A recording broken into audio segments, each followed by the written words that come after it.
Hello there. Welcome to this episode of Horse Coast Conversations. This is your host, Anthony King, and this week I'm joined by Jen Sopchockchai Bankard from the Long Take Review podcast to discuss Jaws 2. If you're a fan of the podcast and like to consider pledging your support, there will be a link in the episode description for you to check out the various tiers offered. Also, please be sure to check out our TeePublic store to buy some Forest Ghost Conversations merchandise.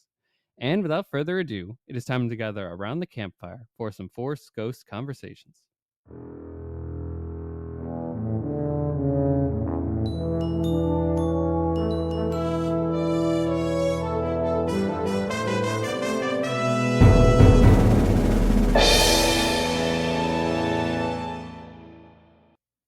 Hey there, everybody. Welcome back to Force Ghost Conversations, and we're continuing our exploration of the deep blue sea in this episode here.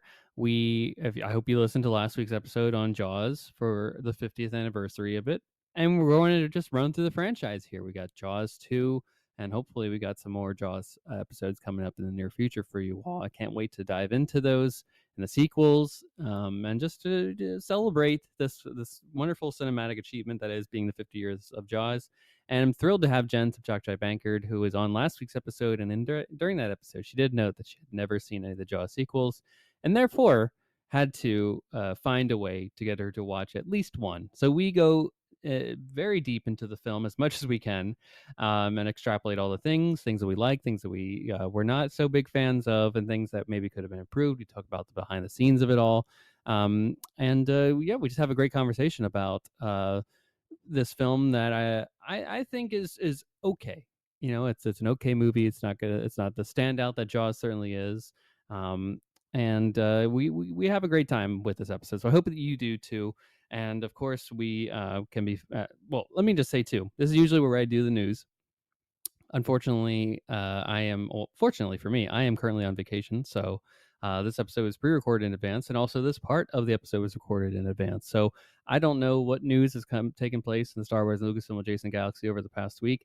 We'll be sure to cover it in our next episode when I am back in my office and can actually compile all the news that has taken place then.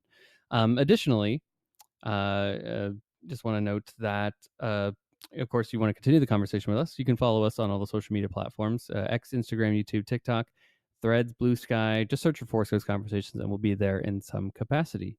And that's all that I have for this segment right now. And on the other side of the short break, let's get into our discussion of Jaws 2 with Jen from the Long Take Review. Stay tuned.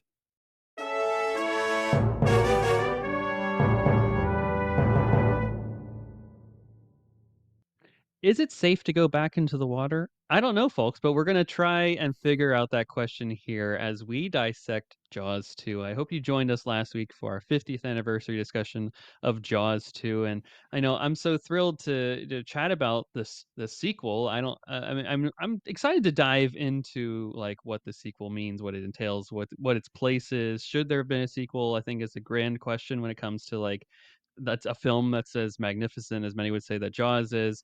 But you know, we are here, and I say we, right? We have a guest, and you may have heard last week in our episode that our Jen Sopchockchai Bankard from the Long Take Review podcast has not watched Jaws 2 yet. And you know, once you say that on an episode with me, then you're almost guaranteed to be asked to do some homework on this matter. So Jen, welcome to the podcast, and thank you for doing some homework today. How are you doing? I'm doing great. Thanks for having me back. And I'm gonna have to say I probably would not have watched this movie on of my own accord. So I'm really glad that you gave me the occasion to do so and that we could talk about it.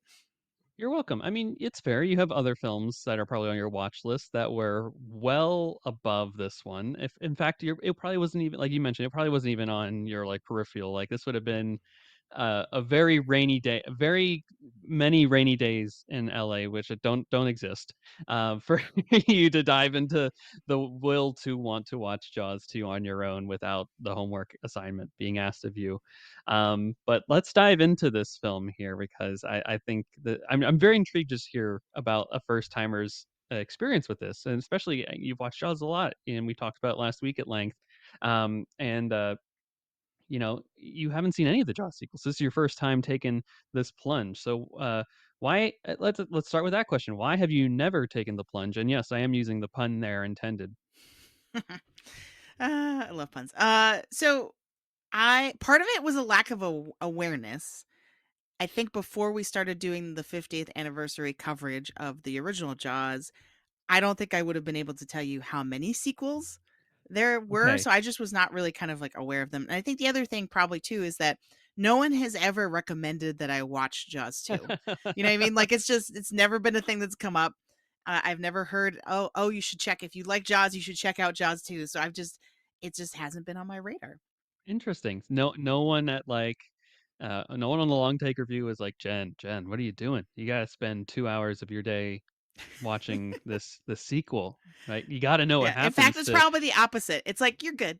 You're good. You Yeah, don't." exactly. You That know? was very much the consensus I felt in our last episode, which was, you're fine. You're not missing anything. If you watch it, it maybe doesn't add anything to the story that you weren't really missing out on for the last time. You weren't just like, "Oh, I need to know what happens to Chief Brody." Perhaps you didn't even know that Brody was included, or if any returning characters were in the sequels. I mean, did you know that any returning characters were in I this? think I only know because we talked about it on the last episode. I think So you know what I mean? everything has Like, just been, like, rumor that you'd be like, "Oh, maybe there are like, I've only heard yeah. of this." Yeah, Interesting. as far as I knew, Jaws 2 was just another shark, maybe not even Amity. Like, you know what I mean? Like, I was like, "Oh, I guess Could have been oh, they're elsewhere. people familiar faces. This is interesting." Wow, wow. Yeah, I think this is really fascinating, and this is why I think it's awesome to get, like, people that haven't seen things before. So, it's not like you have, perhaps if you'd watched a film, let's say in, like, the '80s or the '90s or something like that, right, have a nostalgia for it, and then you watch all these years later and, it's just a different type of conversation here today. You don't have, the rose-tinted glasses, so to speak, perhaps for this that, people Right. are probably glazing, like, as the kids say, like Jaws and other films over the last 50 plus years that are really awesome and do deserve it. So, but it just adds to the breadth of the conversation, I think. And now that so obviously, yeah, like let's dive into, like, you knew there was Jaws sequels. You didn't know how many, as you noted, but you did know that they existed and there are some of them, and you didn't know how many. Maybe 19. Who knows? I'm gonna tell you there are 3 more. Not 3 more, but there's Jaws 2, Jaws 3, Jaws 4. So total 4, 3 Okay, okay. sequels. Um, what did you before you watched this movie, before you sat down and said, "All right, I'm gonna watch Jaws 2 today." What did you think the story for a continuation of Jaws would resemble?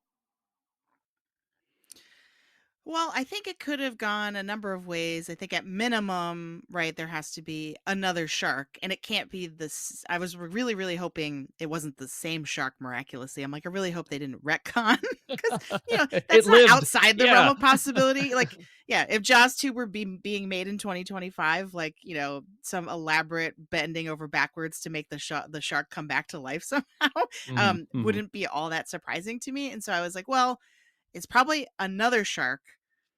Whether or not that's gonna have any relation to the prior shark, I have no idea, Mhm. and I'm like, "Well, it's probably gonna take place in the same location most likely," but beyond that, I really didn't have any expectations. I was Okay. like, "Well, I don't know, because I feel like with the premise of Jaws, the original, there's so much depth to the story, Mhm. but the log line really is a shark is attacking a bunch of people, right? Yeah, So, like, I yeah. was like, at minimum, we need that, but beyond that, I'm not sure how much of a continuation of the previous story, because I think Jaws, the original Jaws, ends so neatly, Mhm. and there's such a catharsis at the end when the shark dies that it really doesn't feel like there needs to be a continuation of the story. You know what I mean? There's no, like, cliffhanger. There's no, Yeah. this was made in 1975 and not 2025. So there wasn't like a post credit scene being like, oh, there's another The shark out shark there. rises slowly. Um, right, right.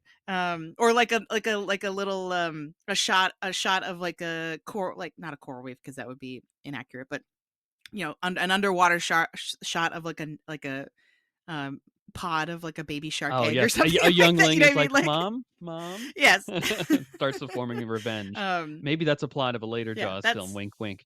yeah. Don't. If anyone's listening to this that has the ability to make a movie, don't do that. Don't listen to these suggestions. Um, but yeah, but other than that, I really went into it kind of with an open mind of like, I don't really know what I'm going to expect. Got it, got it. I think that was healthy. I think you did the right, amount of prep going into this and just allowing your mind to speculate responsibly. You were at least on par with like, all right, it takes place in a similar location, even though you opened yourself up to the possibility of maybe this takes place elsewhere. Maybe Chief Brody was like, I got to get off this rock. It's only an island if you Yeah. look at it from the It water. could He be he it could realized that that didn't make any sense, and he's like, I got to get back to some other place, maybe just on right. the water, but it doesn't have to be a full island. Maybe somewhere on the coast. It could be like that procedural show, is it Hmm. CSI? Like, we have Jaws Miami, Jaws Ah, yes, yes, yes. That San would be Diego, great. Jaws Cabo, like Jaws all over the place. Jaws, I mean, there's sharks all over yeah. the world. It makes sense. There could be something like that. And it's interesting, right? The behind the scenes of this film. So they did some of the shooting in Martha's Vineyard and returned back, but the majority of it was actually in Florida. So it seems like they just could have theoretically done that, but they said we got to keep it on Amity. This is where it needs to take place. Shark 2.0, right? The unthinkable, right? A shark in these waters hasn't happened for ever, right? I think that's almost paraphrasing a line that happens in the first film, and then for lightning to strike twice in 4 years, right? This takes place 4 years after the events of Jaws one, which is almost too surreal to be true, right? And I think that plays into the story somewhat here, but for the audience, it's like, hmm, is it really gonna happen again? I don't know. Is it really believable? So as a first time watcher, was that kind of like a believable element that this could happen again to this community? Oh no, the humanity, it's happened again. It's interesting. So it's definitely 4 years, like, that's a That's known that fact? is I don't know if it's exactly referenced in the movie, but it's in the plot description of it. Yes. Okay, because I think while I was watching, I sort of was trying to figure out, well, how long has it So been? those kids Because age up Mike pretty is well. Yeah. I mean, that's what I was gonna say. Mike looks way older than 4 years older than in I'm the like, last how old is movie, he in the so last one? I That's was really assuming it was my thought more now. I'm like, is he 12? Like, are we talking yeah, maybe he's 16? supposed to be I'm like, older. the way he just cuts I his don't know. hand I is would have like, assumed he was, like, 7 or yeah. 8. Yeah, I don't know. Oh, jeez. Um, but anyways, but the way that they frame the story, it does feel like longer than 4 years has passed to Mhm. me. Like, it does feel like more like 10 years Yeah. in the way that, like, everyone except Chief Brody seems to have conveniently And forgotten the moved on, events very much so. of Yep. Jaws 1. That's in the past. Yeah. Um, so if it's just 4 years, like, I don't originally I was going to answer this question of being like, yeah, it's totally believable that like life moves on, people forget, they're having fun. The whole point of Amity is like this, like, fun time beach Yeah. resort town, right? Like, people go there to have a good time. They're not going to think about much else. So, but now that you're saying it's only 4 years, that's kind of pushing it to me. I'm like, I don't know. I don't know if that's long enough for people to like really forget and not be afraid of sharks anymore. Um, but yeah. So I don't know. What do you think? Like, when you originally saw it, was it did you buy it? So I just for my story with Jaws 2 here for a little backstory, I think I very remember watching Jaws 1 the first time. And listeners, let's go listen to our last week's episode to go check out that story. Um, Jaws 2 is a bit more muddled. I think this was like a you may remember with our TVs back in the day, mid 2000s, right, with the on-demand services that a lot of cable networks had, where they would just have random free movies on those sites, and every now and then there'd be something cool. And I think Jaws 2 happened to be one of those, and that's where I think I did the dive into the Jaws franchise a bit more. I think maybe one summer or something like that, and I think I watched all 3 of them, the sequels that being, and was like, "Okay, that's fine." Just simple popcorn fuel, and then didn't think anything of it. Um, and then later, I remember 20 it was this would be 2016. There they all the Jaws films came on Netflix, and, I watched Jaws 1, and then I thought, "Okay, these" I've heard rumor that the sequels were bad, and I was like, "Okay, I don't remember them being all that terrible." And then decided, okay, I'm going to romanticize this experience a little bit here. I went to the um, grocery store on campus. So I was at college at the time. So other additional bit of information here. So I'm in my dorm. I had a single dorm by that time, so I was by myself. Went out and got a nice 2 liter of soda and brought it back to my room. And then I ordered a nice Papa John's pizza and decided to splurge on 2 toppings. So bacon and chicken as the topping. So I got a nice bacon and chicken pizza. um, that got delivered to the apartment building or to the dorm room. And then I was like, "All right, I'm gonna watch Jaws 2 here, and if nothing else, I've got some fun pizza and some good soda with it, and we're gonna have a fun time." And then during that experience, I realized this film did not meet that expectation I had for Jaws 1, and maybe that was unfair at the time, but at that point, I formulated the opinion that these films are a disgrace to the franchise, and, I will never waste my time watching them again.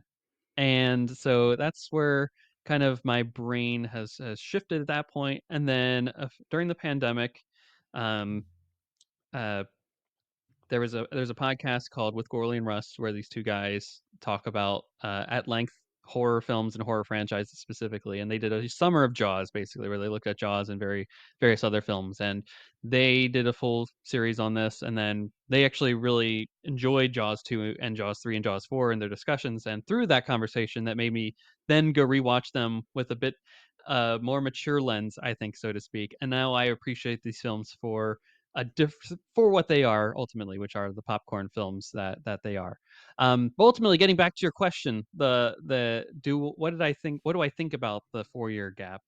I don't think it's long enough. I think it plays in the story a little bit here. Yeah, I feel like the Amity. It feels right that they would want to move on as a community. Um, right. I think there are some other films that like whenever a tragedy strikes, how do they deal with it? And that was a theme I think of the new Halloween trilogy that came out a few years ago, the David Gordon Green Halloween trilogy. Like 40 years later, Michael Myers is out again. How do we deal with that? And frankly, they didn't. That was a community saying we're gonna put that away and just leave it into the under a shed for about 50 years, and then if it comes up again, oh no, that's our trauma coming back to us and haunting us here again. So it does make sense from that kind of blue collar esque nature of the community of Amity, where they're like, we gotta move on. Summer dollars every day is 3 weeks here. We gotta survive the winter. So that makes sense. But the fact that the shark it's retreading the same plot, and I feel like if it were a different location, then it may hit easier, right? If it's either a different location with different people, or if it's cheap, like I said, cheap Brody going somewhere else and then like, oh no, not again, and then he has to tell these people what he did other places.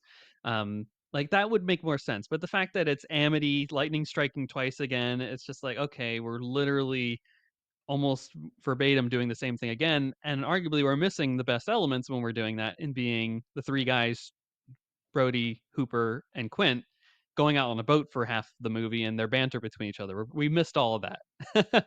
So I think just by nature that brings this down Right.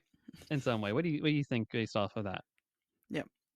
Yeah, and the way when you frame it that way, it makes me realize, oh wait, we swapped Brody. So we swapped Quint and Hooper for a bunch Yes. of Yeah. annoying teenagers, which makes it even worse, right? Exactly. Like that's that's the replacement. Which if you're thinking about the horror genre, like teenagers having a good time and not realizing that they're about to die, right? That's a Yeah. pretty classic trope. So I didn't necessarily mind that there were teenagers in the movie, but I think because they carried the back half of the movie in terms of the plot, yeah, Literally. they're like they're carrying the boats, dragging the like half eaten boat. They are horrible boat Yes. Oh. drivers. Whatever the type of boats they're on, they need to go back to sailing school for many Also, years. don't go sailing if you don't actually know how to sail, because the person who knows how to sail could get eaten. Like this this seems like common sense to Yep, me. yep, or get Yeah. concussed and Um, then have to, "Oh, see yeah, it ya. was like Go away." my kids are not getting on any kind of boat unless they know how to drive that boat. Um, that was kind of my takeaway from this movie. Um, but yeah, it's yeah, so to kind of kickstart our next question, because I think I'm gonna start answering it. You want Mhm, to talk mhm. about just what I thought about the film, and you've already shared that when you originally saw it, it was a disappointment. I would say yes, this in every way basically pales in comparison to the original. It Um, just doesn't meet the it really expectation. doesn't. And I was pleasantly surprised that John Williams came back to do the score. Because Yeah, when I first heard the I'm very theme, I was surprised like, at that "Wait, how too. does that work from a copyright?" And then I was like, "Wait a minute, I looked it up and I was like, oh no, he actually did the score for this, even without Spielberg," and which was a pleasant surprise. I'm like, "Oh, nice." But it's so interesting that the same exact themes, when deployed not quite as deftly. They don't hit as Yes, hard, right? it's really interesting. So for me, the biggest downfall, or if we're comparing the original Jaws with this one, is the editing and the pacing and the way that it's able to Mhm, construct mhm. suspense with those things. And obviously the Yeah. score, I consider you cut it like you employing the score as part of the editing process, right? So to me, it just that's what really felt the most flat, is because it and in some ways it would have been better not to have John Williams's music, because then I was expect like, that's such an integral part to what makes the first movie work so well, that to see it kind of Yes. invoked but not used in the same way was very Mhm. weird. And like and there's one scene in It's particular. jarring in some It ways, right? Because is. you're almost trained after years, and this might be where the 50 years of, like, knowing and loving Jaws comes into play to some degree here. But you're like, "Okay, I'm expect for" I mean, it's a grand score in Jaws, and it's executed perfectly, and it has the horror elements, that theme is there, but it's really, I think, missing some of that whimsical element of, like, the swashbuckling adventure that we really enjoy too, and speak further on your Jaws points there, or the score, I should say. Yeah, so I feel like there's one scene in particular in Jaws 2 where Brody finds the body of the person who burned with the boat exploding with the water skiing. Um and there's the Jaws cue gets used, and I'm going to assume the intention was to get us to wonder if, oh, he's getting in the water, he could be in danger, but Mhm. the shark is nowhere in sight. Like, it's all about him discovering the dead body. And I was like, that would never have happened in the original Jaws. Like, they never would have used that Yeah. theme unless the shark was actually going to show up. And Mhm. Yeah, it's very poignant when they use the theme, and here they just kinda willy-nilly throw yeah, it around, like, was John Williams even, like, I wanna say that John Williams was phoning it in per se, but even was he just like, "Alright, let's get this done, move on." yeah, and it could very well have been. I haven't done any research about the behind the scenes stuff for this movie, but he could have very well signed off on them using a lot of what he already created and didn't necessarily work as close. Mhm. Because as I think part of the magic of the team of him and Spielberg is that they work together, they collaborate Yeah. to decide, okay, I'm bringing this music. That's going to then inform how you're putting the movie together, right? Like they obviously had kind of a back and forth, Sure, and it could sure. just be that John Williams, maybe he wrote or new music relying on the same themes from the first movie, but then just like handed it over. That's what it feels like to me, at least, Could that also he be the was just case like, too. here's the Yeah. music, do whatever you want with it, and then they didn't use it to the fullest. Mhm, mhm. Yeah. Is this film, like, the prototype definition of sequels are diminishing returns from the original, right? I think in Scream 2, for example, there's that interesting sequence in the college room where the students are talking about sequels. Obviously, it's Scream 2 being a sequel, and they're like, "By nature, a sequel is inferior. Sequels can never be better than the original." And is this the prime definition of what fits that category of, like, you have a magnificent first film, how could we ever top that? And they've tried 3 more times, and they just have never been able to fully capture that. Even bringing back some of the characters and just continuing the storyline, does this fit that immediate definition of, well, this is diminishing return already? I mean, the box office shows it, but what do you think on that? I think it definitely does, and I think, the exceptions to that rule, more or less, where sequels are always diminishing returns, the only exceptions to those would be where you have a whole trilogy story already planned out, right? Mhm, So, mhm. and Yeah, immediately I think of, um, you know, you could argue about which Lord of the Rings movie is your favorite, but Two Towers stands up, is not pretty good, worse, pretty good movie. right? Yeah, Empire Strikes Back, probably the most classic example where most people say that that's better right. than A New Hope, right? And so, but those are both examples. Any example I can think of where it's like, oh, the sequel is the same quality or better, Mhm, mhm. really is part of a longer story, like a trilogy or something like that. So I think, yes, I didn't realize that this problem in Hollywood goes back as far as 1978. And I was like, oh no, this is like probably the first case of just I think I saw a letterbox review for this movie that referred to it as the cash grab sequel, where it's like Yeah. it doesn't really matter how good it is. They're just making it because They they were know gonna make people. money. Yeah. So that's unfortunate. And I do think that there's potential for this movie. There's a good movie deep inside this one somewhere. Mhm. Um, because I think that the central idea of Brody kind of being gaslit by everyone around him Yes, yes, yeah. and no one believing him, and then dramatic irony of us as the audience being like, how can these people think that's not a picture of a shark? Like Mhm, mhm. like It's how right are in they front of their just faces. how Yeah. is it Why so are they how are not they treating this, so like, with much an in absolute denial? certainty? Yeah, and that's kind of doubling down on one of the most interesting themes about the original Jaws, which we talked about on the last episode, of the idea that like it's sort of the tourist economy of Amity that is really fueling the downfall of the community. Like Mhm, mhm. how they aren't handling the shark problem properly because they care more about, it's inconvenient, right? Like they care more about dollars and making sure everyone feels like they're safe and happy rather than them actually being safe. So Yeah. it does feel like there was a little bit of that in here, but I think it was just too unfocused with so many other things, right? I feel like on the one Mhm. hand, it was trying to be kind of almost this like Goonies-esque, like here's this ragtag bunch of teenagers that something terrible happens to them, and we are supposed to care about them, but we don't because we don't spend enough time. There are too many of them, and we don't spend We don't enough nearly time with spend enough them. time with them. Yep. Yeah, and so they're just kind of, they're essentially red shirts functionally, when the shark actually shows up for to eat them, and and so there's that. And then there was this whole plot line. It seemed like with the new hotel owner, right, Yeah. and Brody's wife who's working for him, and like the beginning seems very invested in that concept Mhm, of mhm. like, oh, now there's like a new guy in town and his wife's gotten roped into this, she's kind of one of them now, right?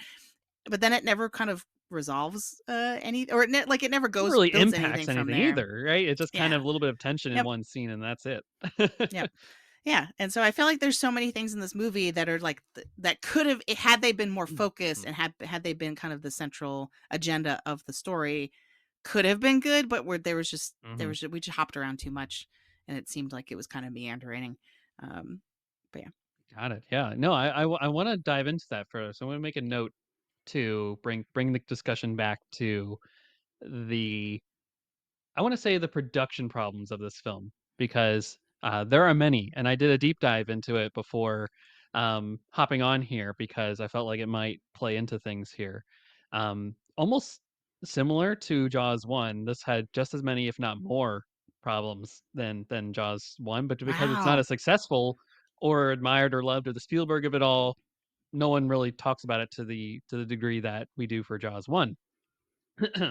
But, while we were still mentioning the kids, I did wanna invoke the conversation point of, was this film actually, in a roundabout way, because of when it comes out, a little bit ahead of the curve when it comes to the horror genre and making it centered around a bunch of kids that are cannon fodder, basically, for the villain MacGuffin of whatever thing is. So this comes out 78. This predates Halloween 1978 by a few months. So it's at least ahead of the trend on that. But even the slashers of the 80s, where it's very familiar of that trope, um, Nightmare on Elm Street, of course, your Friday the 13th, the continuation of the Halloween sequels, this, by nature of by coming out a few months earlier, technically takes the bait, if you will, of being that first one. I know you can argue Texas Chainsaw Massacre technically does that a little bit to some degree too, years before, as well as Black Christmas, another early slasher film. But before it really takes off, this film, I may have to give some credit to it that it might have started or at least was ahead of the curve when it came to a trend Right. and then that Halloween really took off with. Yeah, and I think it's, since, as I said earlier, it's such a staple of a lot of horror movies now. It is it does seem like this was maybe the beginning of that trend. And horror historically, even if you go to literature, like oftentimes is punishing some kind of moral sin Mhm, that the author perceives, right, is happening. And so I think, I don't know if that goes so far that to say that's happening here, but the in particular the scene where I think it's Tina, I don't remember the guy's her boyfriend's name, Yep, Tina. but where she's like, "I need a blanket," and he's looking around for the blanket, and, like, uh, that to me seems like the closest thing to the, like, "Oh, they're having too good of a time potentially, and therefore, like, they're gonna be punished by getting eaten Mhm, by the shark." So, like, whereas I think in if we take the whole group of teenagers, because there's a lot of mm, teenagers making out, but that's not the only thing they're doing, sure. right? They're generally partying, and I feel like if we look at them as a whole group, it's almost like the idea of teenagers kind of being privileged and not understanding the Mm, responsibility of life. Because I do think yeah. it's very interesting that Brody makes Mike get a job, Mhm. and he kind of is like a pariah socially because of that almost, right? Like, not quite, because they still invite him to go sailing or whatever, but like he's the only one out of all these kids who Mhm. actually is being forced to work Yeah, and do anything other yeah. than just party all the time on their boats. So I do think there's something like it's starting to get at something, but never quite investigates it fully in terms Mm. of like the socioeconomic privilege It of does like, it does kind of dabble, but never really jumps yeah. in. Yeah. So I think that maybe is more of the horror, is like Mm, they are so privileged and so not aware of the quote unquote real world mhm, around them and what mhm. it means to have to be responsible and stuff like that. That's why they are vulnerable to a shark attack, right? Because they're not going to notice or worry about that, right? They're carefree, right? In a Yeah. way that the town wants them to be. It's kind of How engineered. quickly they So too forgot 4 years ago, the major shark attack yes, that would have ravaged this community. right. Ravaged. Can Yep. you imagine? Right, like, is no one telling stories to their kids about, like, "Oh, make sure you're always looking out for sharks or don't go out on the water." You know what I mean? Like, Yeah. This community must be I would think naturally, like, they would have such, like there'd be memorials put up for these people. Like, it's by the way they draw it up, this is a small, close-knit island where everybody knows everybody's business, and the fact that they lost, what, 3, 4 people? Just I'm thinking off the top of my head. Like, that seems like it would like, no one dies on Amity, it seems like, unless it's a natural cause kinda thing. Or, some person goes swimming out in the water when they have too many and then natural boating accident or something like that. But this is a momentous thing, it sounds like. Again, like I said, shark attacks don't happen here. You say barracuda, people go, "Huh?" But they say shark, now I know what that means. The fact that this community so quickly brushed under the rug, it just adds to this, like, the question of the why behind this. right.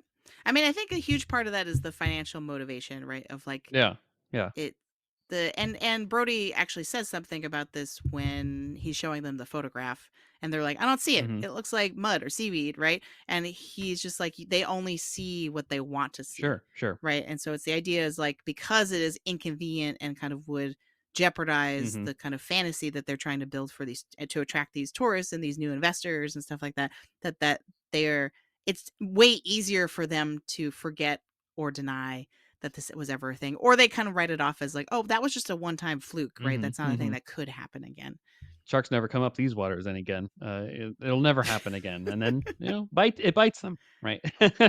There's Yeah. too much, Yep. coincidence for Brody to let it go, but they clearly are like, "We gotta move on. The society, the town needs this, the island needs this, we need this. Let's get away from the shark here. The shark needs to move on."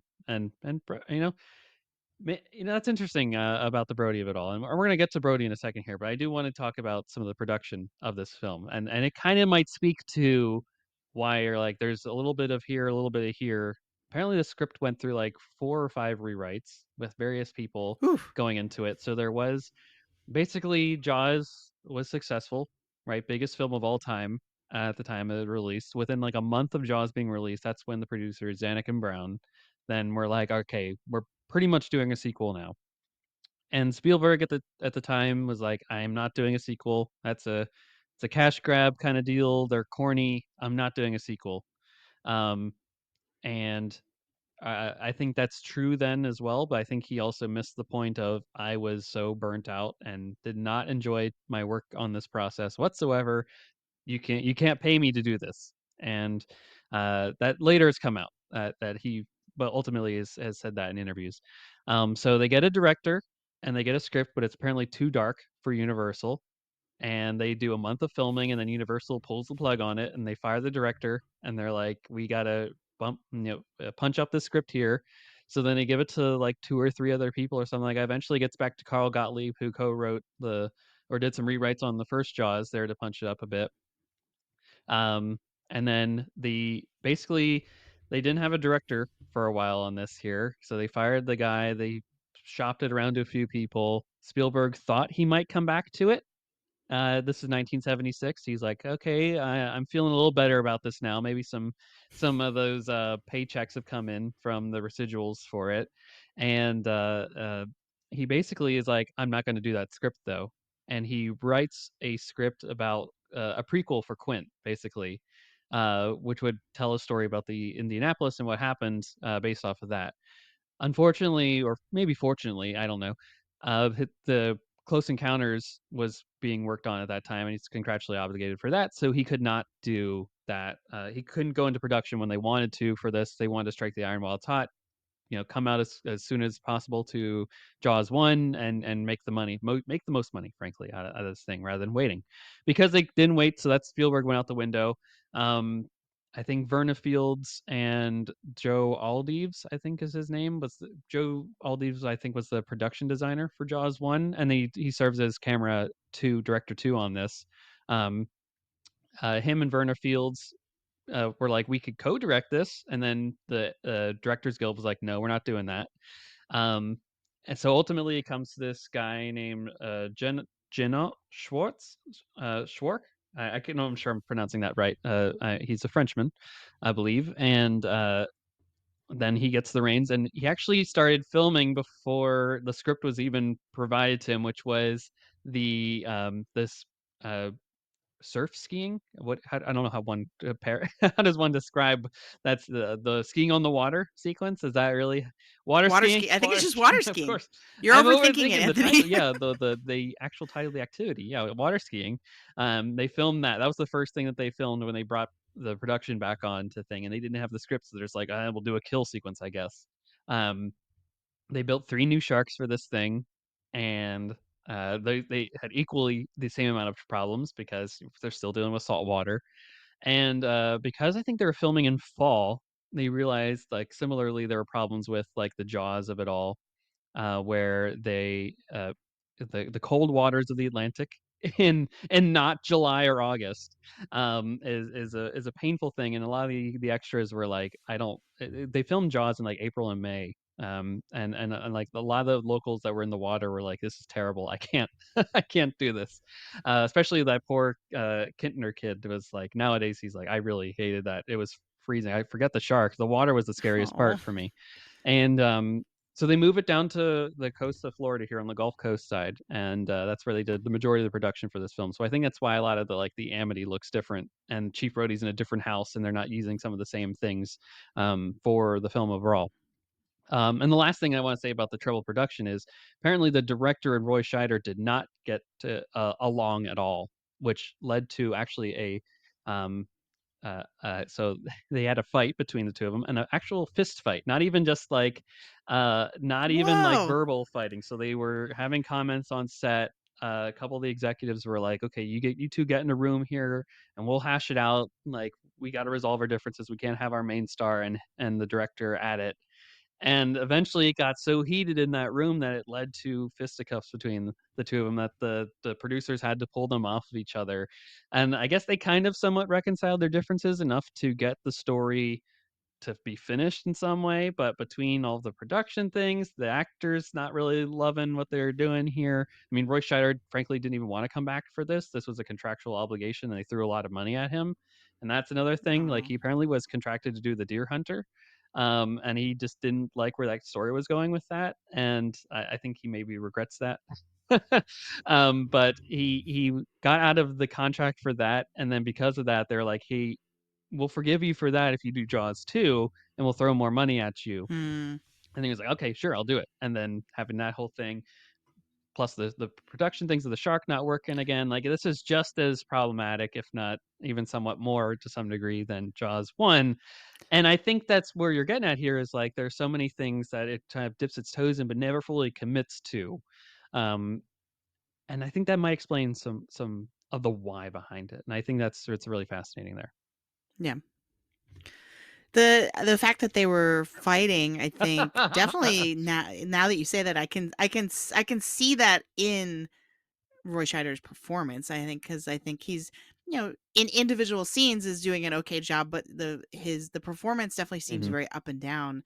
He kind of goes from 0 to 60 in terms of like, and part of that is the script. I think, just because like the first time we get any hint of him sort of having PTSD from the original movie and his previous encounter with the shark, like that first really shows up when he's like shooting at, yeah. at the ocean from the beach and yelling and being, for all intents and purposes, like looking like He's a a total maniac, crazy person yes. compared to everybody else.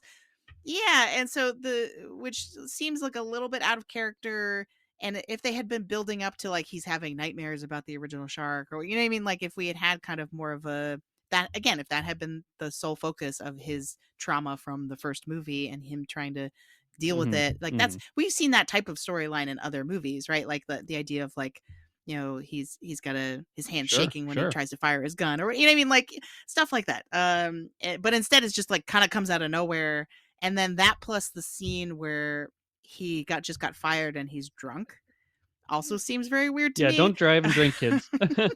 And yeah, and it because he doesn't seem like the type of person, although he says he's never been fired before in his life, like that would handle that in that way, right? And that would be kind of like the embarrassing drunk. They Yeah. embarrass him a lot in this movie, in a way that I Can't think even is drive a boat. not doesn't work that well. Right. Right, he's had 4 years he didn't do He's that. not afraid of the Uh, water, but he still can't drive a but boat.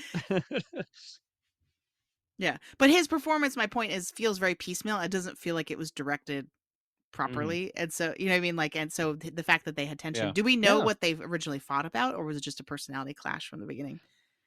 So, just from what I was seeing online, the director was more like hyper focused on making sure the shark was working and that the extras were being extras were being taken care of. And I don't know what fully that means per se when they come to the extras and like where their needs are and whatnot, especially when it comes to this production. But he thought that more time should have been focused on the main cast.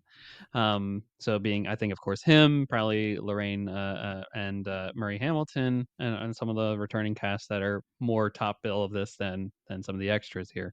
So that's ultimately where it came down to is he felt like they were being neglected. Oh, okay. Wow. Yeah, that's not good. It's not what you want.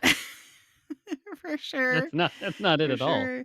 But what do you think about what they do with Brody in the story? Like, because I think one of the questions that you sent me implies that you're not entirely happy about it. Yeah, So, yeah. I was just about to get to that, and I think my question I'll pose to you after I'm done with some of my thoughts here is does it undermine the events of Jaws, right? The continuation of the Brody storyline. Now, if you were to ask me again, 2016 me, that I thought, okay, I'm gonna have a great night here. I'm gonna watch Jaws 2. It can't be that bad. I would have said this is blasphemy. Like completely is disgraceful to what that film set up, right?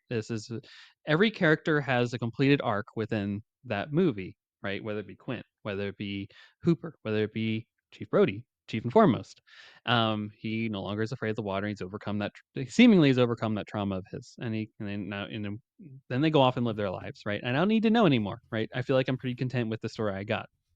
Now, by nature, he either has is there's no and frankly, that's why Roy Scheider didn't wanna come back to this, is like, what more can I do with the story? Like, the guy has already achieved his greatest fear and overcome it, like, everything else is just a cash grab, frankly, at some point, which, he got paid enough to come back for, so and he was right to some degree.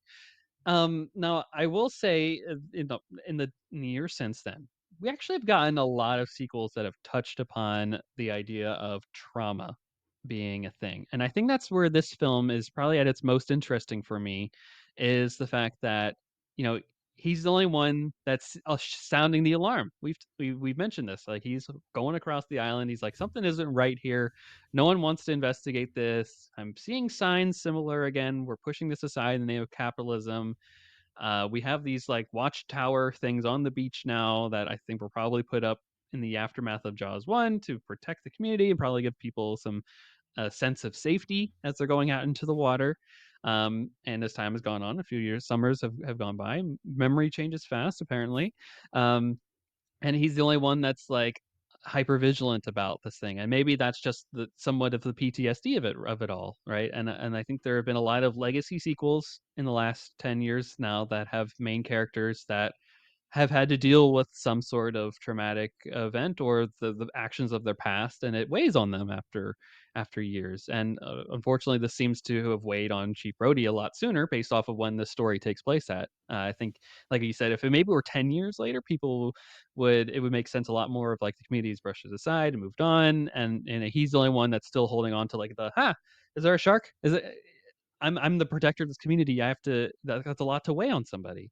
So I think that beach scene is honestly the thing that I find most interesting about this is like everyone just looks at him and he did look maniacal in that moment, but it did make sense to me that no, if we're going to explore a character that seemingly has completed all of their fears, but he still is like that moment was seared in my mind and that's like a lot. And I'm the protector of this island here. I'm it. One man can make a difference and I have to be that person all the time for them. Like that is enough for me to, like, say, like, "Okay, this film does have some merit in that fact." Now, again, it tries to jump into a lot of different kid pools in this story too, that never really fully, I think, come to, total act realization, but that one does, and I do like the sequence there of, like, kind of how it mimics the first film it tries. It does its best, like, and I think where I'm like, if you're looking at ways that it tries to emulate the first one, right? I think the scene that all of us gushed about was how the son and father at the dinner table when he's, like, having the events weigh on him of the day,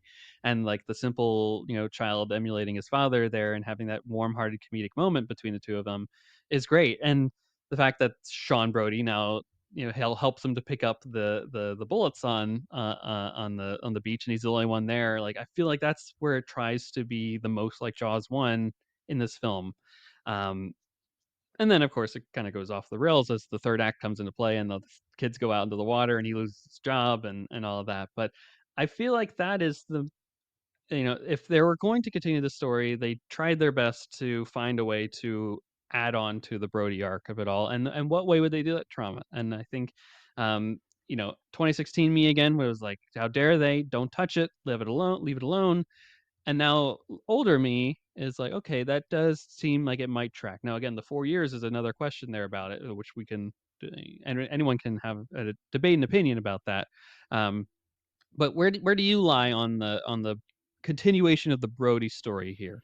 I think I agree that having him have to deal with he was not okay after Jaws 1. I think I Yeah, also like that yeah, idea. I just feel like the execution of it in the movie is like kind of abrupt and not and that's totally fine, handled yeah. well.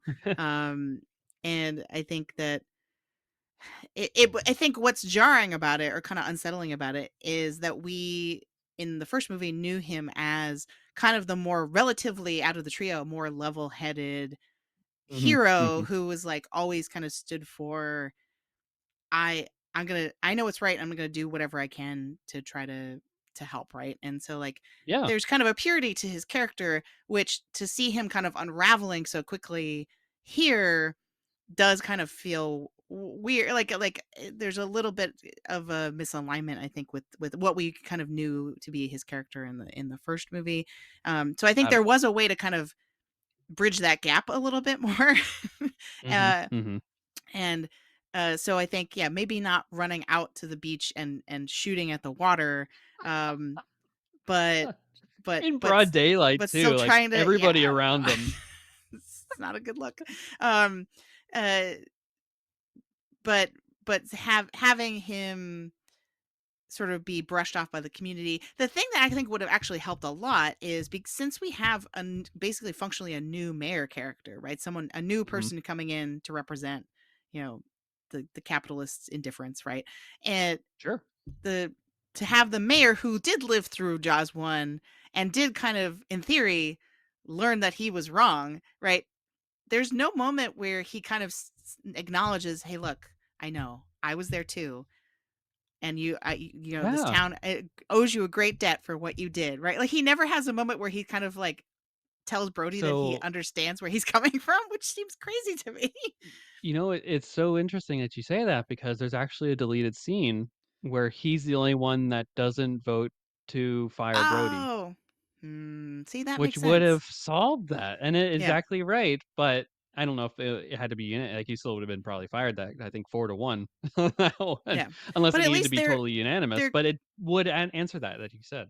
yeah, and there was an opportunity that they missed to have conflict between the mayor and this new guy, right? Like to be like, no, you don't get it. Like I understand. I want the money flowing too, but this was a real thing that Mhm. we had to deal with, and it was and because he, in Yeah. theory, he should like carry the burden of the deaths from the original movie on his own Mhm. conscience, right? Because Mhm. he even within Jaws 1, I think, has that moment where he's like he feels bad. Suddenly he feels bad and he feels responsible.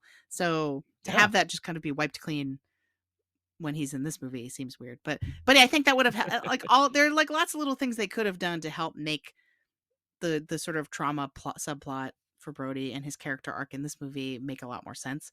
Um, but yeah, and also like I like him as Detective Brody, right? Like I like him in in Mhm. detective mode, and so I think a better way to kind of show the trauma would have been a slower reveal of him realizing, and then I think the moment where the photograph gets developed, I actually really like that scene, Mhm.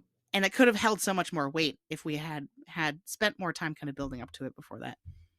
Yeah, there's some great tension in that sequence, right? I was like, "Oh, what's in it? What is the Mm-hmm. picture? Is it gonna be, like, right in its face, or is it gonna be, like, abstract like it kind of is?" And like, "Oh, wow," like, they this is a well done scene. I think I honestly, I wish more films from, like, the '70s and '80s where they still did that type of film production before everything became digital. Like, that I feel like it's a great plot device of Yep. that film's underutilized in that era. So, Best or used even in modern the films that great are timepieces, yeah. there's a Muppet movie that uses this device really well. I think it's like the Great Mupp I wanna say it's the Great Muppet Caper where it's like they're in a dark room and then someone opens the door and the light comes in and they only have a partial photo or something, I don't know. Anyway. Well, we can But always yes, trust the that's it. Muppets to do it better. Yeah. That's what we need is, a Muppets Jaws, Oh, there you go. a I would summer definitely hit, watch that. they create some puppet, puppet shark-esque creature, and then it's, Kermit as Chief Brody, Chief Kermit, and, dealing with the Can eventual Amity. That'd be great. can you imagine the shot where he pops up the after seeing "Ah, the shark, but with we're gonna Kermit? need a Like, bigger that would boat." work so well. Fozzie Bear can be Quint, and Waka Waka.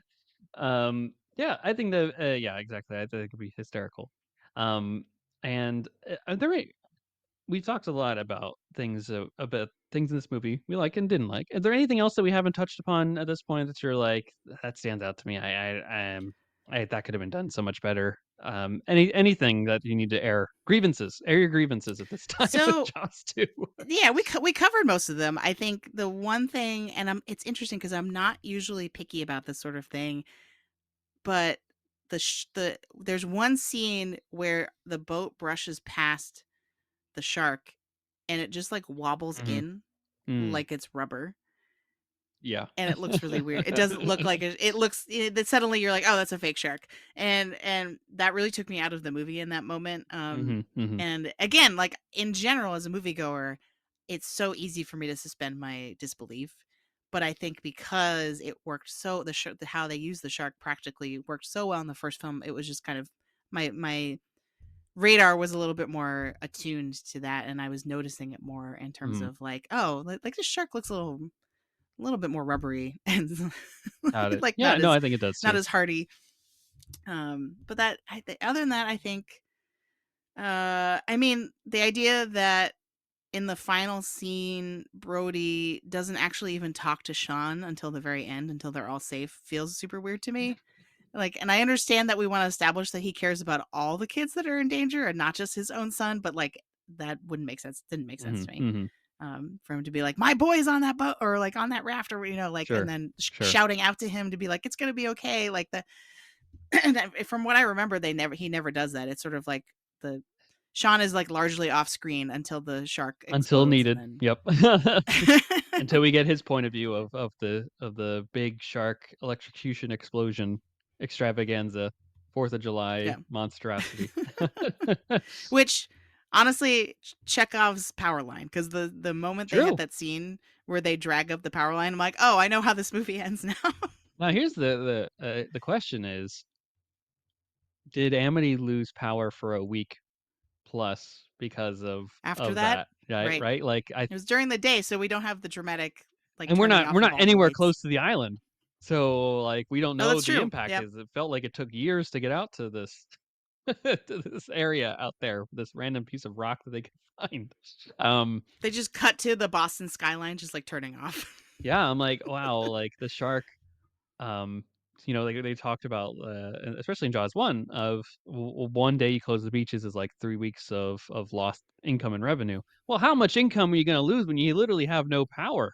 No one's coming to the island if it's not functioning and operating. And golly, to get someone out there to fix that, I can't imagine that was a quick endeavor at all. And Amity may not exist based off of the Right. story. Everyone may have had to move off the island. No one probably made it that summer. All the businesses It closed turned down. into Lord of the Flies. Yeah, all the worst fears of the business people came together uh, because of the shark and Brody's way to handle it and get out. So it's interesting. Now I do have a question here for you, and if you if you forget that Jaws 1 exists, right? Imagine this is Jaws 1. Is this a better film with that lens? No, it's not. But I mean, it's an okay film. I think Does it like become I more remember okay, I guess, yeah. yeah, an acceptable film on its own. I remember. I think I can't remember if it was on the episode we recorded last week or the Mhm. one we did on Long Take, but I remember PT because he's seen all the sequels, I believe, telling us like, well, Jaws 2 is just the like kind of not that deep, not that Yeah. complicated. A shark is going around killing people story, and it's fine as like a popcorn monster movie, but as a sequel to Jaws is like a huge disappointment. Mhm. So, and I can definitely see that thinking. I think for me, there's almost too much from Jaws 1 that it's trying to kind of like too many touchstones from the first movie, especially Brody, for me to kind of detach the film in Got that it. sense. You know what I mean? Yeah. Like, because so much of so much of it at its core is about Brody and about Amity and like, oh, are we really doing this again and stuff Yeah. like that. Whereas like you'd have to take all that stuff out and just have here's some random teenagers that love life on this island, and then oh, but they never knew that there was a shark in the water to ruin their good time, right? I feel like that would have to be what the movie was only for me to actually be able to detach it from the Jaws Yeah, storyline. I think that's a fair point there. I think, for me, I to answer that question, I think if you get to play around with the concept of it a lot more, if you forget that Jaws 1 exists, like, you can make this film 20 years after the fact, like, you don't know. Right. And I think that's where, like, it could be better. Like, I think a lot of our like, "Was it really only 4 years after?" Like, that's a kid is a freshman in high school and he's a senior. Like, I remember things that happened in my freshman year, and I still am like, "I'm not doing that." So I think that helps to it, and if you just play like, "Okay, something happened years ago, the community is left in the past, and they've moved on." Does it work somewhat better? I guess somewhat, right? Ultimately, it's a serviceable horror film if you're coming in for, like, I wanna see kids get eaten by a shark, which I think a lot of people, like you said, PT is like, yeah, you want that, you get that in this film, you get nothing else out of it, you enjoy the rest of your day afterwards. Um, and that's frankly the story of most of the Jaws sequels, but that's why arguably that's what makes Jaws 1 so special is that it isn't just that. It's that and then some. Um, you get fully fleshed out characters, you get fully completed character arcs, nothing is left on the table, and frankly, you're not wanting another sequel, which I think is the somewhat of a hindrance to Jaws sequels and all that stuff. But maybe there's a world where I think we agree that there's a way that this film could have been better. Maybe some of the production been better. I wonder what some of those early scripts were like before they touched this up to some degree. Um, and just overall. Who knows? Maybe Spielberg's back. It's a better movie, but I don't know. If it's between this and Close Encounters, I think I'll take Close Encounters, which I think is a great film. So, I Yes. think Yeah, his history worked out that way for a yeah, reason. history worked out. I mean, this film it cost 30 million. I think it made like 500 million at the box office. Like no one was crying, especially in that day and age, right? They took their money and went home. They made two more sequels. They were all profitable again, but they ruin the franchise by making lackluster sequels after arguably a perfect film? Maybe, maybe. um, but to kind of close up a little bit here of our conversation, I want to talk about again. This is a horror genre film, and there's a lot of people that die in horror films. And to arguably say, like, what was your favorite shark attack or action sequence? Might sound crass, but we're going there. Jen, did you have a favorite person that got eaten by the Uh, jaws, so to speak, in this movie? yeah, so there's part of this movie that I think has is curious about if it leaned more into the B movie Uh huh. factor and the absurdity and over the top nature, because I do think there's in part the water skiing scene you could describe as, oh, they were like, the shark's not just gonna eat people, but it's gonna blow up a boat, and there's some Yes. kind of Yes. escalation that happens in that scene, and you could say with the ending as well. So for me, because it's so emblematic of what I'm like, oh, this movie kind of like is like looking wistfully at like a really cheesy B movie version, and is like, oh, what if we did that? That would be fun. But it's the Jen, helicopter, I'm so the glad the you brought this shark up. pulling the it's so ridiculous. It really is, but it's like if I'm Uh, like at this point, I'm like, yeah, do it, take it out. Yeah. Well, that's the thing is like I think a savvier director thinking about this film in relation to Jaws 1 and how and like letting go of the ego of like, oh, there's no way I'm going to be able to compete Hmm. with Spielberg, so let's just lean into this Hmm. other thing. I think there's actually a way in which that works really well. Like it's more Yeah, Sharknado than yeah, Jaws, right? Like I it could, and I get hints of that, and that's why I like the scene so much because I'm just like, what are they doing? Like, what is literally. the shark is like chomping down on the helicopter and dragging an entire helicopter into the ocean. And How the is that guy is like, happening? And yet whoa. that is, yeah, right, right. Um, and it's so funny because it's like the second the guy's talking to them from the helicopter, I'm like, oh, he's Oh, toast. you Like knew, this and he's is, like feet there's no away way from he's making them. out. Like he's nowhere close to them. Like they'd have to swim over Yeah, to him. I'm like, someone's not making out. And I fortunately, when you don't watch a film for like 10 years, you forget what happens. So like this was like almost rewatching it again for the first time in many ways. And I forgot about the sequence. And I was as soon as that helicopter landed, like, oh no, this isn't going to end well because it does have that seeming nature of like, okay, this is could be where the film ends here. But then it's like, think again, folks. Here we go. The shark's gonna come out of the water and bite this right. helicopter and take out this guy. And then I don't even know if the shark even gets to eat the guy. Like he's still trapped inside the thing and just blows up and all that. Like it's a kill for kill's sake. Yeah, my head canon is he's being I eaten hope and we that just can't that see it shark because he's under the deserves water. that meal afterwards. Like that was a lot of effort to be put into this thing. It's a workout. It's a lot of Honestly, calories to pull down a I think that helicopter. one's awesome. But yeah, so that's my favorite one just because it's so ridiculous. Because of that, I will add 2 more to this. I think that's my it does you're just like, "Yeah, this is it. This is what I came here for." Like, if you're gonna make a sequel, make it weird and funny, and that's exactly what it is. Speaking of more weird and funny, I do like I think her name's Marge, just this random character that just decides to be super friendly to Sean, that has no other business being in this movie for like 3 seconds other than to be seemingly eaten whole in entirety, like without chomping. There's no chomping. Sean has to see the entire thing, and it's Yep. just like she's there, shark behind, chomp, gone. Like one bite, all done. Like okay, cool. And then I think the ski one, not because of the I feel like it could have been done better. Like just like he grabs the leg out of the it feels like based off of the poster, right? Like he would jump out of the water, grab her, and then take her and be this gruesome thing. If this film were made today or a similar shot were done today, I feel like they would have done that because they would just CG the shark and they'd have no problem with that. True. But it's the next part where it's the lady on the boat who has the gasoline and, of course, lights herself in gasoline. She can't figure it out. And I'm like, Yes.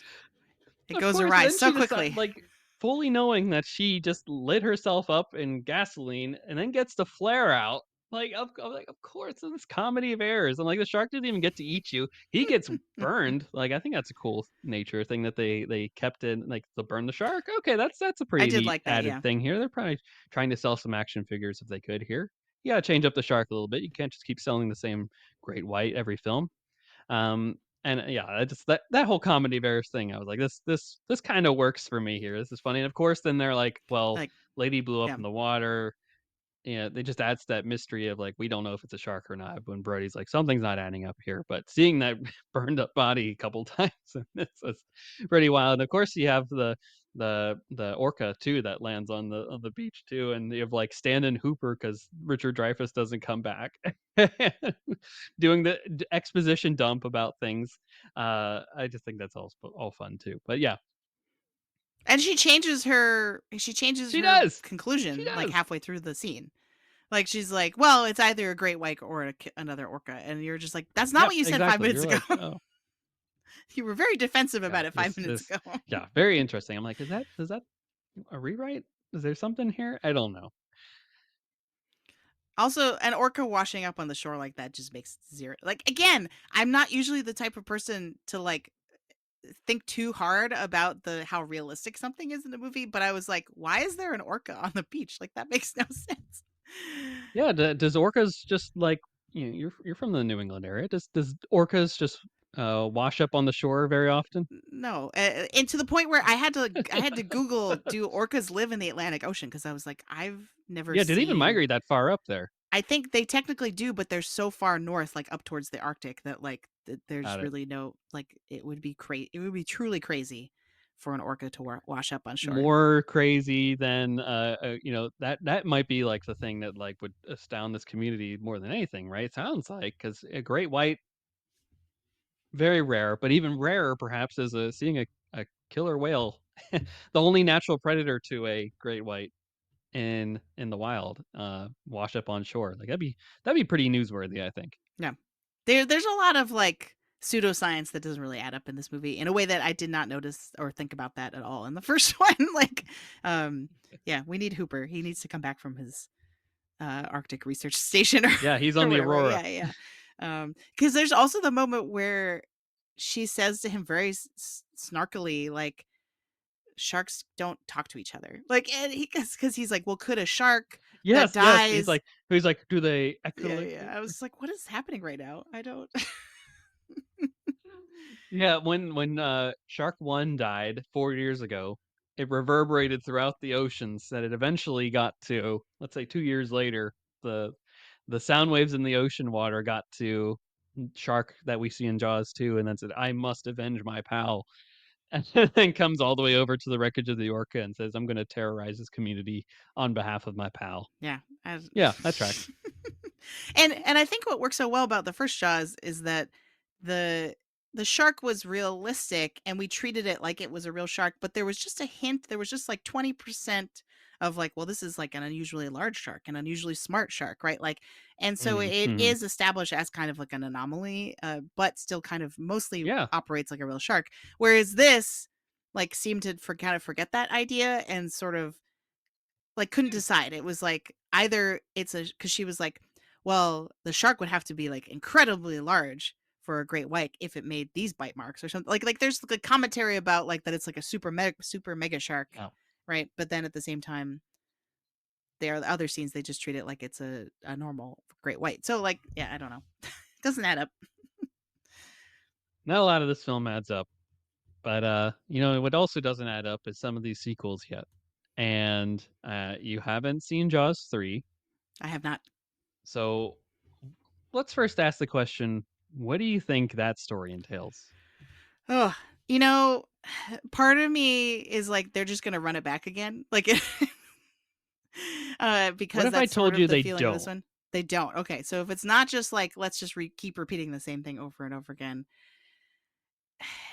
I mean, if we are continuing timeline wise with Brody's kids are just going to keep getting older and older, and so in theory that would give way to like a next generation. Like, what do they do when they grow up, and what happens when Brody gets Mhm, really old? mhm. Like, do they kind of take over the mantle of him and being like, we grew up with these crazy shark attacks, now we're the ones being gaslit by the community when there's another Mhm. one that shows up. So I would assume it would be we just keep going, like, in terms of the time, because that seems to be what the second movie kind of establishes. But honestly, I wouldn't really be surprised by anything. So you think we follow the Brody family years later, and then That makes other sense. shark Yeah. events happen? You're not Yeah. far off. You're not far Okay. off. I'll be honest with you. Now, I'll tell you off air a little bit more about what happens, but, Okay. uh, is your having now seen Jaws 2, has your interest been piqued at finishing the saga? Are you like, "Okay, I'm more inclined now to finish Jaws 3 and 4 just to say I've checked the boxes off, and then if anyone ever asks, I can say, 'Yeah, I've seen them, but I'll only ever watch Jaws 1 again for the rest of my life.'" Well, that's probably not true, but I would much more likely go back to rewatching Jaws 1 than Yeah, probably watching Jaws 3, fair enough. still. But I think if my interest Yeah. has been piqued, it is like due largely to a morbid curiosity where I'm like, well, where could it Mhm, possibly mhm. go from here, and how bad could it really get? So that would be I would want to watch the next ones, but for the wrong reasons, For probably. the wrong reasons, yes. It could be a nice, fun Saturday afternoon, you need something to do, and you're like, "I don't wanna devote too much brain energy to something." They're only an hour and a half, so they get, lesser in time commitment after this one. Um, so there you go. There you go. If you ever get the chance, I would be intrigued to hear your thoughts on Jaws 3 and Jaws: The Revenge, Jaws 4, Jen. Right. Well, Jen, this has been I an like how. abs Go ahead. Oh, I was gonna say I like how they get to the fourth one and then decide to not to drop the numbers. Like, that's an odd choice. But anyway, continue. Hey, they were ahead of the curve in the fact that, like, we can't keep naming these, sequels, Jaws 1, 2, 3, 4, 5. I think they were like, "We gotta." Maybe they did some market research and they were, like, thinking ahead to the 2010s where they're like, "If we title it, Star Wars Episode 7, then people are like, ah, that's too much homework. I can't go watch Mhm. one, 1, 2, 3, 4, 5, 6. I'm just gonna come up and I'm gonna show up here." Um, it arguably a gamble, and it paid off financially for them. It made some money at the box office, but arguably derailed the franchise, or it might have been derailed from the start with the fact that Jaws 2 exists. So, um, I think we're safe to say rest in peace, Jaws franchise. Maybe you'll come again in another 50 years with a reboot of some sort, but I think we're okay with Jaws 1 being what it is. Well, Jen, this has been an absolute blast chatting about Jaws 2 with you here this afternoon, and thank you for doing the due diligence and homework of watching it here, and for taking the deep dive beyond the events of Amity in part one of this saga. uh, where can the folks find you and the Long Take Review online if they want to continue the conversation or hear about the fun podcast that you've been doing over there? Yeah, you can find the Long Take Review wherever you get your podcasts. We do host the feed on Substack, so you can go to thelongtake.substack.com, where you get our podcast and my occasional written review. There are fewer of those these days because I've been pretty busy, but they do pop up every once in a while. And you can find me on Instagram, Threads, and Blue Sky at Sopchockchai, Sopchockchai. And yeah, we have some good episodes coming up. I think we have in the can a review of The Materialists, the Celine Ooh, Songs film. And Greg and I think, I believe this evening are going to do an F1 review because we both got to see the ooh, movie a got to little see it a little early. early. So Lucky yeah, dogs. we did the fan first screening on Monday night. So just so we could get a jump on on recording a review. So those are things that you can look forward to if you follow That's us. crazy. You chose to see that first over the Screen Unseen or the mystery movie that turned out to be Jurassic World Rebirth? Oh yeah, I heard about that. Yeah, I guess that was a mistake on my part. But F I don't know. You spoilers for you our had a review nice five-star review. review on Letterboxd, so I think you enjoyed Yes. F1. I loved F1. So I guess I should say I have no regrets. I don't But think, yeah. yeah, no regrets, yeah, between F1 and Jaws 2. I think you you chose properly. We went Yeah. straight from high quality, top of the tier, Jen really loves this movie, to then, like, I gotta watch this for this podcast today. Let's see what Chief Brody's up to in the gang. Oh no. Oh no, the shark's back. Uh, I had an absolute blast with this, breaking the movie down. So I also have no regrets about watching Jaws 2. Thank you. Fantastic. We love hearing that here on the podcast. And folks, guess what?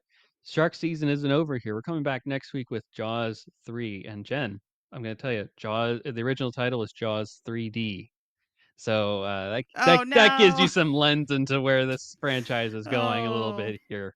yeah. So folks, That dates it too. it does date it very much, and boy do those scenes look very dated, I'll tell you what. But folks, you have that to look forward to in your podcast feeds next week. And until then, may the force be with you. Take care.